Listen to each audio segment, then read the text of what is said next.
உலகத்தில் எந்த மூலையில் நடக்கும் நிகழ்வையும் நேரடியாக படம் பிடிக்க வேண்டும் என்ற நோக்கத்துடன் பல சிறப்பு நடவடிக்கைகளை எடுத்திருக்கிறது புதிய தலைமுறை.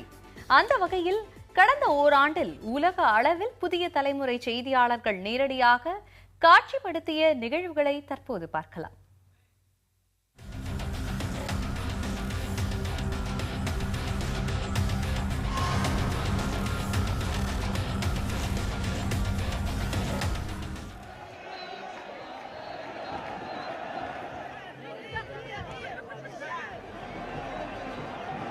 செய்திகளை துல்லியமாக வழங்கும் நோக்கில் களத்திலிருந்தே நிகழ்வுகளை உடனுக்குடன் வழங்குவதற்காக உலகின் பல நாடுகளில் செய்தியாளர்களை நியமித்திருக்கிறது புதிய தலைமுறை. அமெரிக்கா தொடங்கி ஆஸ்திரேலியா வரை நமது செய்தியாளர்கள் நிறைந்திருக்கிறார்கள். உலகக்கோப்பை கிரிக்கெட் போட்டியின் போது மைதானத்திலிருந்தே நேரடியாக தகவல்களை வழங்கினார் நமது ஆஸ்திரேலிய செய்தியாளர் அகிலா பிரபாகரன். புதிய தலைமுறைக்காக மெல்பர்ன் கிரிக்கெட் மைதானத்திலிருந்து அகிலா பிரபாகரன். இந்தோனேஷியாவில் ஆஸ்திரேலியர்களுக்கு மரண தண்டனை விதிக்கப்பட்டது முதல் அகதிகள் பிரச்சினை வரை பல நிகழ்வுகளை புதிய தலைமுறை நேரடியாக பதிவு செய்திருக்கிறது. பிரிட்டனில் நாடாளுமன்ற தேர்தல் நடந்தபோது வாக்குப்பதிவுக்கு முன்னும் பின்னும் நடந்த அரசியல் நகர்வுகளை உடனுக்குடன் வழங்கியது புதிய தலைமுறை. லண்டனில் இருக்கும் நமது செய்தியாளர் சிவனேசனுடன் தலைமையிடத்திலிருந்து சென்ற செய்தியாளர் சரண்யாவும் பல கோணங்களில் பிரிட்டனின் மிக முக்கியமான அரசியல் நடவடிக்கையை வழங்கினர். புதிய தலைமுறை செய்திகளுக்காக லண்டனில் இருந்து சிவனேசன். தென் அமெரிக்க நாடுகளின் செய்தியாளரான அரவிந்த் கிருஷ்ணன் பிரேசிலில் அரசுக்கு எதிராக நடந்து வரும் போராட்டங்களையும், கோப்பா அமெரிக்கா உள்ளிட்ட கால்பந்து போட்டிகளையும் பிரேசிலியா, ரியோ டி ஜெனிரோ போன்ற நகரங்களிலிருந்து வழங்கினார். பிரேசிலியாவிலிருந்து புதிய தலைமுறை செய்திகளுக்காக அரவிந்த் கிருஷ்ணன்.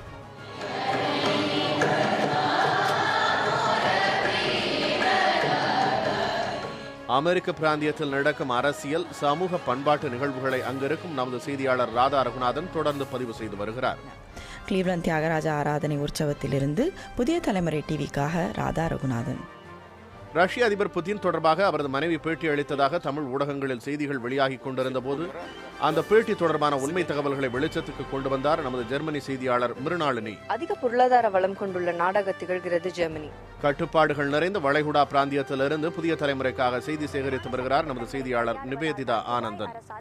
துபாயில் மிகப்பெரிய தீ விபத்து நடந்த போதும் போராட்டங்களின் போதும் இவர் மூலமாகவே அதிவிரைவாக தகவல்களை வழங்கியது புதிய தலைமுறை. போன்ற நூதனமான சட்டத்திட்டங்களை கையாளுவதால் தான் துபாய் அரசால் மேலும் பல சட்டமீறல்களை தடுக்க முடிகிறது. புதிய தலைமுறைக்காக துபாயிலிருந்து நிவேதிதா.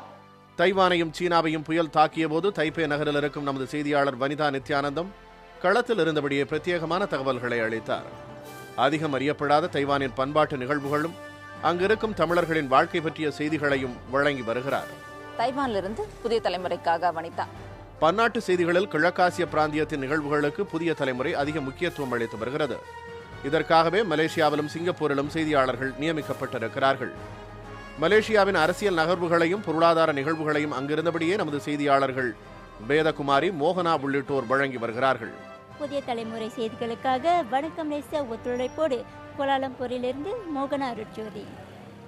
சிங்கப்பூர் தகவல்களை செய்தியாளர் பாகிரதி அளித்து வருகிறார். இவர்கள் தவிர மிக முக்கியமான அண்டை நாடான இலங்கையில் புதிய தலைமுறை செய்தியாளர்கள் பணியாற்றி வருகின்றனர். இலங்கையில் சாதாரணமாக யாரும் நெருங்க இயலாத வடக்கு மாகாணத்தின் பல இடங்களுக்கு சென்று மூத்த செய்தியாளர்கள் சண்முக சுந்தரம், தங்கவேல் ஆகியோர் படம் பிடித்து வந்தனர். இவர்கள் மூலமாகவே இலங்கை அதிபர் தேர்தலையும் நாடாளுமன்ற தேர்தலையும் மிக துல்லியமாக நேயர்களுக்கு அளித்தது புதிய தலைமுறை. இவை தவிர தமிழ் காட்சி ஊடகங்களில் அதிகம் விவாதிக்கப்படாத பல்வேறு சர்வதேச பிரச்சனைகளை துல்லியமான பதிவுகளுடன் தொடர்ந்து வெளியிட்டு வருகிறது புதிய தலைமுறையின் சர்வதேச செய்திகள் நிகழ்ச்சி.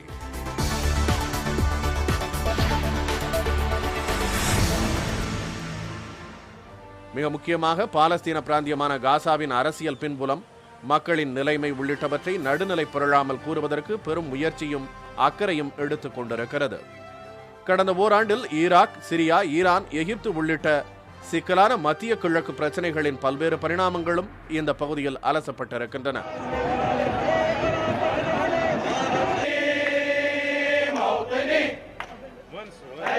அந்த வகையில் தமிழ் தொலைக்காட்சிகளில் சர்வதேச செய்திகளுக்கு மாறுபட்ட தளத்தை அமைத்திருக்கிறது புதிய தலைமுறை.